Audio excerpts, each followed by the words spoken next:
اللہ تعالیٰ نے انسان کے اندر ایک مینوفیکچرنگ فالٹ ہے، اس کا تذکرہ کیا اس میں. ان الانسان خلق ہلوعا، انسان میں جلد بازی ہے، اس کی فطرت میں ہم نے کیا چیز ڈال دی ہے؟ جلد بازی. ایک فالٹ ہے، اگر اس کی اصلاح نہ کی جائے تو وہ اسی فالٹ کو لے کر زندگی گزارتا ہے. اس پر بہت ڈیٹیل سے بیان کر چکا ہوں میں کہ جلد بازی کا مطلب کیا ہے، کون سی جلد بازی ایسی ہے جو شریعت میں پسندیدہ ہے، اور کون سی جلد بازی ایسی ہے جو شریعت میں بری ہے.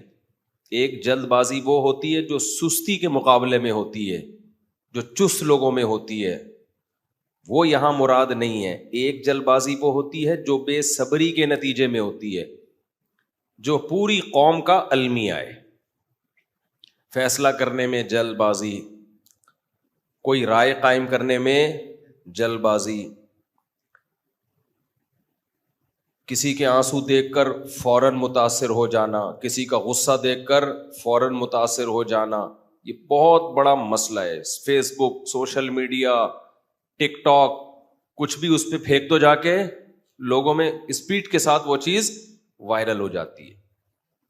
اس پر میں نے ایک حدیث سنائی تھی، دوبارہ سنا دیتا ہوں تاکہ اور دماغ کے اندر یہ بات اچھی طرح بیٹھ جائے. نبی صلی اللہ علیہ وسلم نے ایک صحابی کی تعریف کی، فرمایا ان فیک خصلتین یحبہم اللہ ورسولہ، تمہارے اندر دو خوبیاں ایسی ہیں جو اللہ کو اور اس کے رسول کو بہت زیادہ پسند ہے. حالانکہ آپ صلی اللہ علیہ وسلم منہ پہ تعریف سے منع کیا ہے آپ نے، لیکن کچھ چیزیں ایسی ہوتی ہیں کہ نبی نے منہ پہ تعریف کی ہے، وہ اتنی زیادہ یعنی اپریشیٹ کرنے کے قابل تھیں، اتنی زیادہ حوصلہ افزائی، یعنی اتنی اچھی صفات تھیں کہ نبی صلی اللہ علیہ وسلم نے صحابی کے چہرے پہ ان کی تعریف کی ہے. اس سے مطلب وہ دو خوبیاں ایسی ہیں کہ وہ تھوڑے درجے کی خوبی نہیں ہے. وہ کیا ہے؟ فرمایا تمہارے اندر دو خوبیاں جو اللہ اور اس کے رسول کو بہت زیادہ پسند، الحلم والاناہ، ایک برداشت اور ایک جلد بازی نہ کرنا. اناہ کہتے ہیں یعنی بردباری، یعنی انا کا اردو میں مجھے نہیں ترجمہ کوئی صحیح ملا، یوں سمجھو جلد بازی کا الٹ. صحیح ہے نا؟ یعنی تحمل کے ساتھ فیصلہ کرنا، کسی بھی چیز کو اینالائز کرنا، تجزیہ کرنا پورے تحمل کے ساتھ. تو برداشت ہوگا تو آگے پھر تجزیہ کرنے میں انسان غور و فکر سے کام لیتا ہے. ہم کیا کرتے ہیں؟ جیسے ہی کچھ سنا ایک دم ہم نے اس کے بارے میں رائے قائم کر دی. اس پہ کئی مثالیں میں دے چکا ہوں، ایک اور مثال دیتا ہوں کیونکہ مضمون بہت اہم ہے، اس لیے جتنی مثالیں آ جائے اتنا اچھا ہے.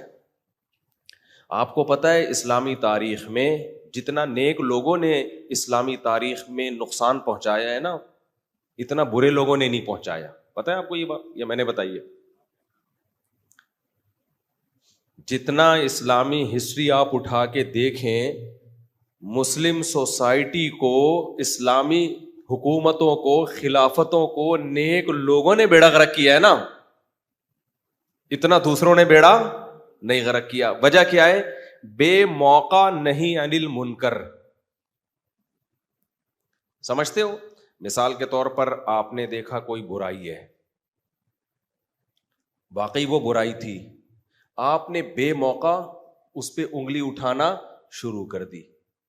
اب برے لوگ تو یہ کام کرتے نہیں ہیں، برے کیا کریں گے؟ برائی دیکھ کے ہونے دیں گے، ان کی صحت پہ کوئی فرق نہیں پڑتا. کئی بار میں عبد الرحمن اشعث کی مثال دے چکا ہوں، حجاج بن یوسف کے خلاف بغاوت کی عبد الرحمن اشعث نے. سارے نیک نیک لوگ تھے، بھائی چھوڑ دیتے حجاج بن یوسف کو اپنے حال پہ. اس ظلم کو ٹھیک کرنے سے تمہیں ملا کیا؟ حکومت کا بیڑا غرق ہو گیا، اسلامی خلافتیں کمزور ہو گئیں، بیڑا غرق ہو گیا، ہماری ساری فتوحات کا دروازہ رک گیا.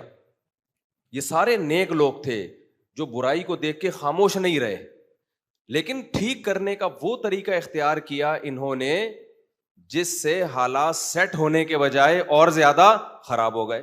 حجاج بن یوسف کی مثال ہے، ظالم تھا تو اسلامی فوجیں گئی بھی تھی مجاہدین لڑنے کے لیے, انہوں نے بولا ہم اتنا بڑا لشکر ہمارا تیار ہو گیا ہے کہ اب عیسائیوں سے تو بعد میں لڑیں گے, پہلے اپنوں کو تو ٹھیک کر لو.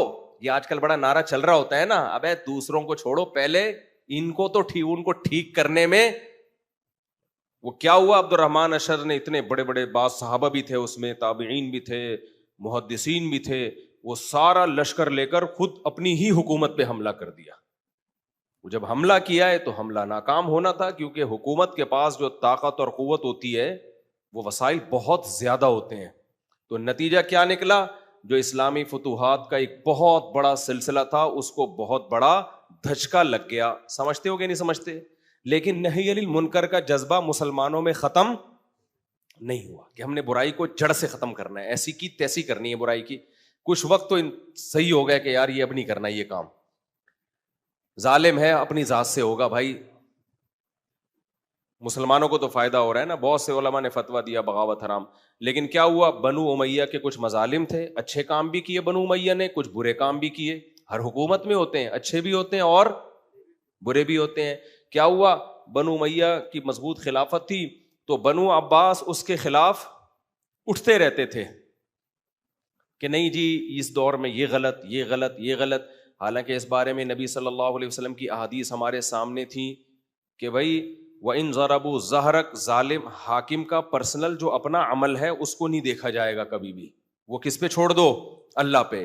تم نے کس کو دیکھنا ہے, اسٹیٹ کو دیکھنا ہے, خلافت کو دیکھنا ہے, حکومت کو دیکھنا ہے. اجتماعیت کی خاطر تم نے انفرادیت کو قربان کرنا ہے. بہت ساری احادیث ہیں اس بارے میں, 2 اور 2 4 کی طرح. لیکن ہوا کیا کہ بنو عباس پھر کوشش میں لگے رہے. ایک دفعہ بغاوت کی, وہ پکڑے گئے, سب کو اڑا دیا بنو امیہ نے نا, سب کو قتل کر دیا. تو اب جب قتل کیا ہے تو دشمنی کم ہوگی بڑھے گی؟ بولو. اس سے بنو عباس کے دل میں بنو امیہ کی دشمنی کم ہونے کے بجائے اور زیادہ بڑھ گئی. بنو عباس نے بولا ٹھیک ہے ہمارے بندے مارے ہیں, حالانکہ وہ مارے اس بیس پہ تھے کہ بغاوت کر رہے تھے. لیکن پھر اتنی کمپلیکیٹڈ چیزیں ہو جاتی ہیں کہ پبلک کو پتہ ہی نہیں ہو رہا, پتہ ہی نہیں چلتا کہ کون صحیح ہے کون غلط ہے, کون ظالم ہے کون مظلوم ہے. پیچیدگیاں بڑھتی چلی جاتی ہیں اس سے. نتیجہ کیا نکلا کہ بنو عباس لگے رہے اور وہ قتل پکڑ کے بندے مارتے رہے. اس سے حکومت کے خلاف نفرت اور بڑھتی چلی گئی. بالآخر بنو عباس نے بنو امیہ کی خلافت کا خاتمہ کر دیا. جب خاتمہ کیا ہے نا تو اب دیکھو محمد بن قاسم جیسا مجاہد, اگرچہ بنو امیہ کا تھا, ان سارے برے تھوڑی تھے بنو امیہ میں, وہ لڑنے کے لیے آیا ہوا تھا ادھر سندھ میں. تو اب جب بنو عباس کی حکومت آئی, انہوں نے بولا ایسی کی تیسی ان کے جتنے کمانڈر ہیں جتنے لوگ ہیں سب کو پکڑ کے ماریں گے, ہم قتل کریں گے. حتیٰ کہ قبروں سے لاشوں کو نکال کے ان کی توہین کی ہے بنو امیہ کے لوگوں کی.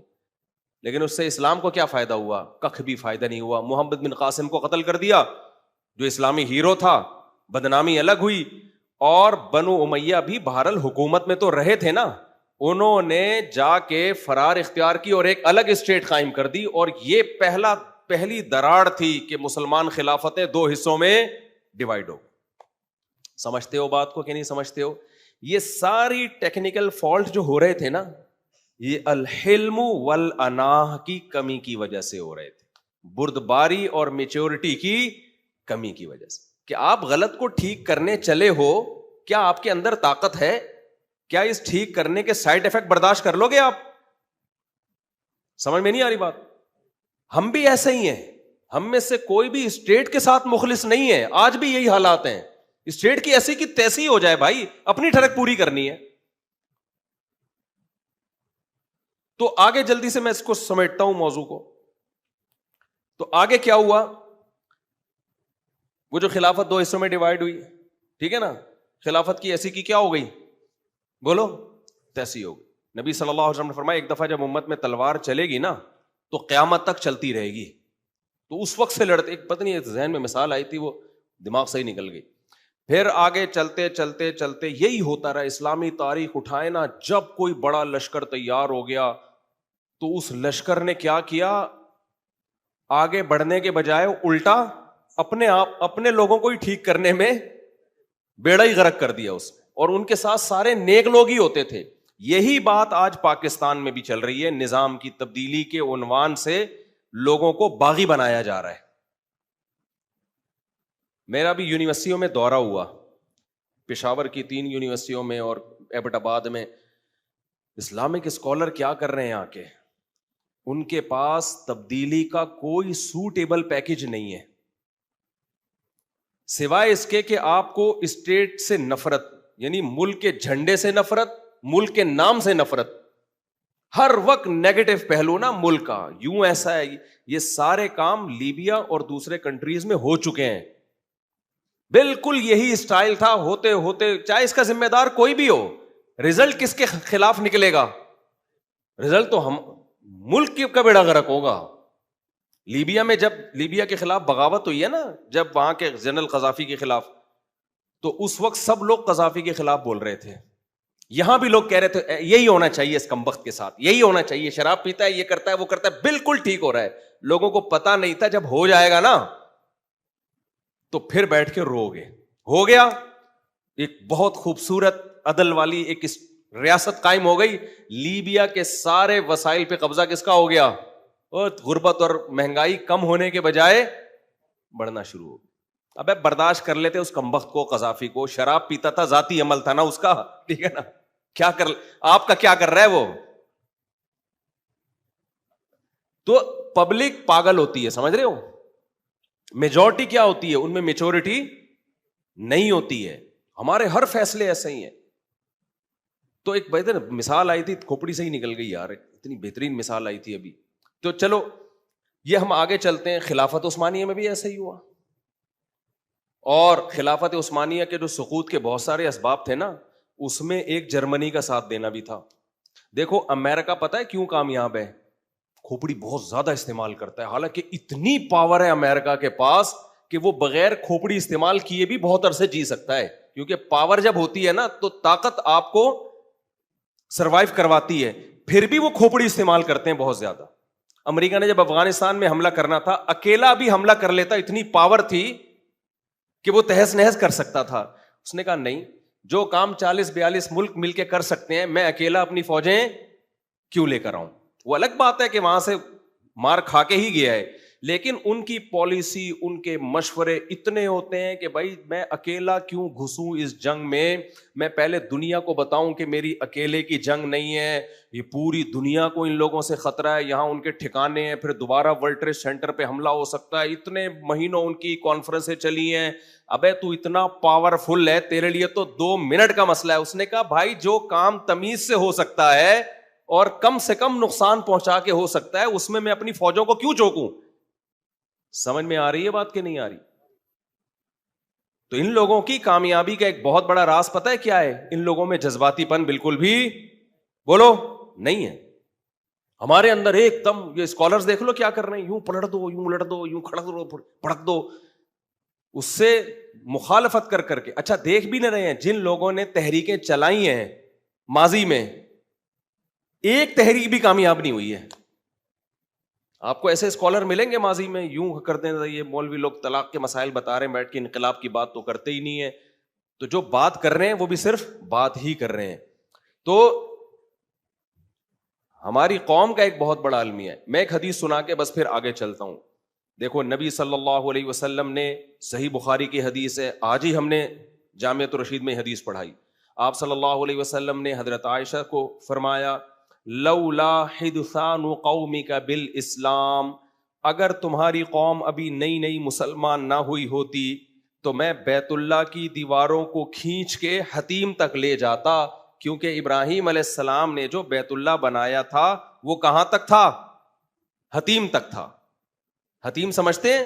وہ جو ایک کرو نشان ہے نا, قوس, ادھر توجہ بھائی, ایک قوس نہیں ہے جو بیت اللہ اصل میں چوکور نہیں ہے, لمبائی میں زیادہ ہے. تبھی ہم طواف کہاں سے کرتے ہیں؟ پورا حتیم سے گھوم کے طواف کرتے ہیں نا بھائی. کبھی آپ نے دیکھا 4 دیواری کے بالکل قریب سے چپک کے کوئی طواف کر رہا ہو؟ ایسا نہیں ہے. 4 دیواری کے قریب سے چپک کے جاتے ہیں ہم, لیکن لمبا انڈے چکر کاٹتے ہیں ہم.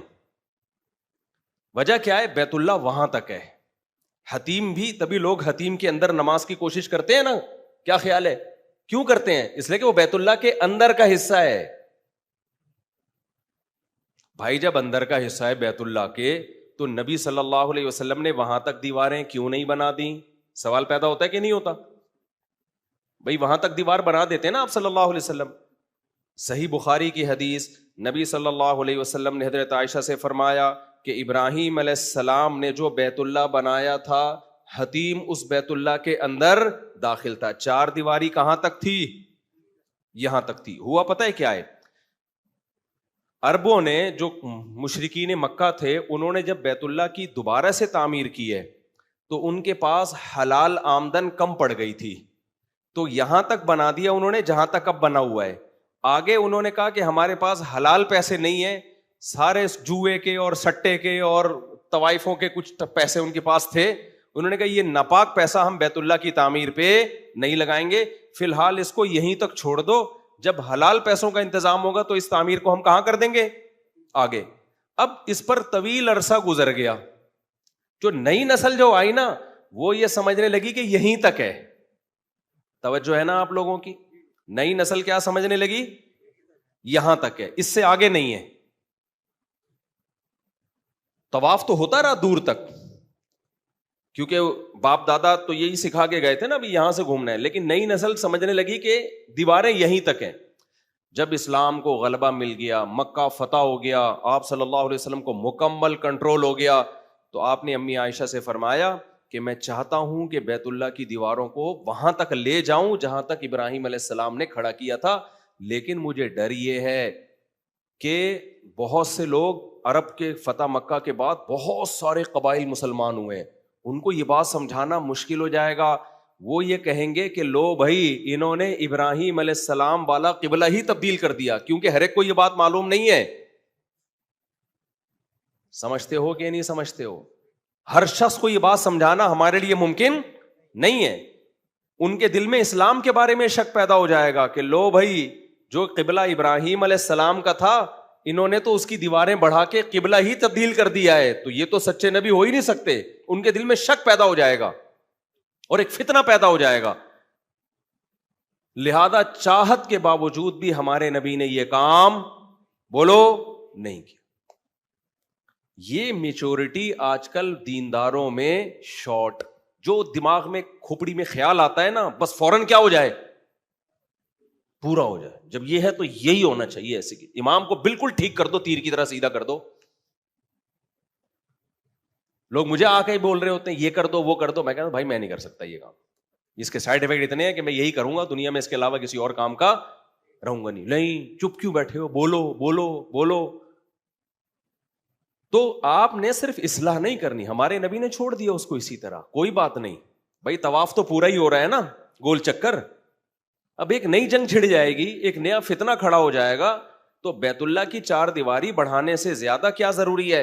امت میں فتنہ اور انتشار پیدا نہ ہو.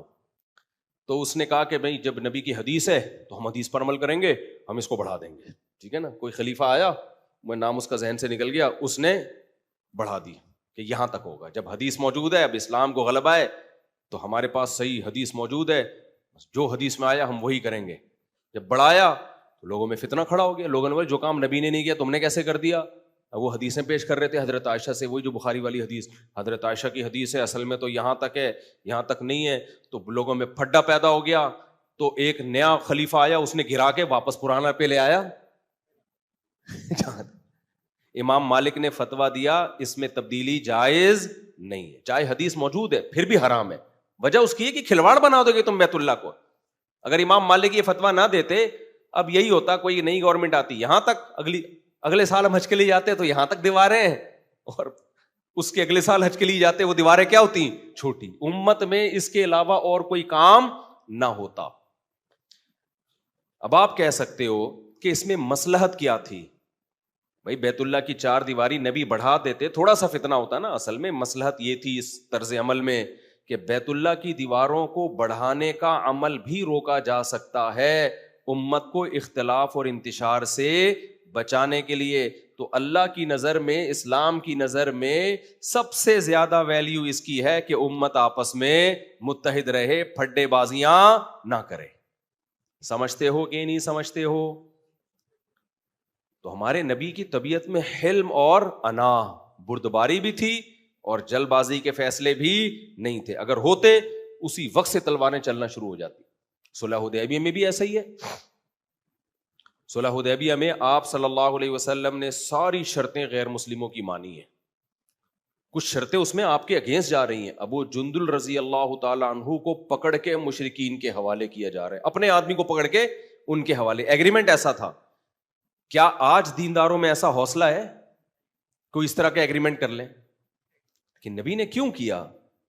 نبی صلی اللہ علیہ وسلم یہ جانتے تھے میرے پاس جو افراد ہیں وہ 1400 ہیں, بہت تھوڑے سے ہیں, اور مقابلہ جن سے ہو رہا ہے ان کی تعداد بہت زیادہ. تو جنگ کو ٹالنے میں کچھ ہمارے نقصانات ہیں لیکن فائدہ زیادہ ہے, اور جنگ کرنے میں کچھ فائدے ہیں لیکن نقصانات بولو زیادہ ہیں. تو گراؤنڈ ریئلٹی کو دیکھ کر ہمارے نبی صلی اللہ علیہ وسلم نے فیصلہ کیا. اور ظاہر ہے جنگ کو ٹالنا ممکن نہیں تھا جب تک ان کی شرطیں نہ مانی جاتی, کیونکہ وہ طاقتور تھے. طاقتور جب آپ سے امن پر ایگریمنٹ کرتا ہے اپنی شرطیں منواتا ہے. سمجھتے ہو کہ نہیں سمجھتے؟ وہ آپ کی شرطوں پہ ایگریمنٹ نہیں کرے گا. وہ تو چاہ رہا ہے لڑائی ہو, مشرکین تو چاہ رہے تھے کہ لڑائی ہو, تو طاقتور ہمیشہ. لیکن آپ مسلمانوں کے حالات آپ دیکھ لو, کچھ بھی نہیں, ہوائیں نکلی ہوئی ہیں ہماری پھس, بالکل ایک ایسا غبارہ جس میں ہوا بھی نہیں ہے, لیکن باتیں آپ ہر شخص سے ایسی کروا لو ایسا لگتا ہے یہی انقلاب لائے گا اور امام مہدی اسی کی نسل میں پیدا ہونے والے ہیں. سمجھ میں آ رہی ہے بات کہ نہیں آ رہی؟ ایک صاحب کہنے لگے امریکہ پہ اٹیک کیوں نہیں کر دیتے؟ میں نے کہا امریکہ سے ہی ہم جہاز لیتے ہیں, وہ اس میں ایسے بٹن لگا کے بھیجتا ہے. سعودی عرب کو جو امریکہ نے جہاز دیے نا, وہاں کے باقاعدہ وہیں پر مجھے کسی نے بتایا کہ امریکہ نے جو سعودی عرب کو جہاز دیے نا اس میں پاسورڈ بھی کون کھولتا ہے؟ امریکہ کھولتا ہے. تو ہم لوگ جو ہماری پوزیشن ہے نا, تو جتنی پوزیشن ہو, جیسے میں وہ اکثر مثال دیتا ہوں, ہمارے میں ایک شاگرد تھا بہت باریک, دبلا نہیں بلکہ باریک, بالکل باریک.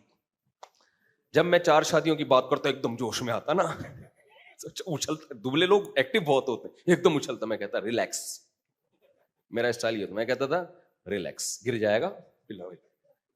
مذاق کرتا تھا, وہ بھی انجوائے کرتا تھا. پھر میں نے اس سے کہتا تھا دیکھ جب تیری شادی ہو نا, گلوکوز کی 4 بوتلیں کمرے سے باہر لٹکی بھی ہونی چاہیے.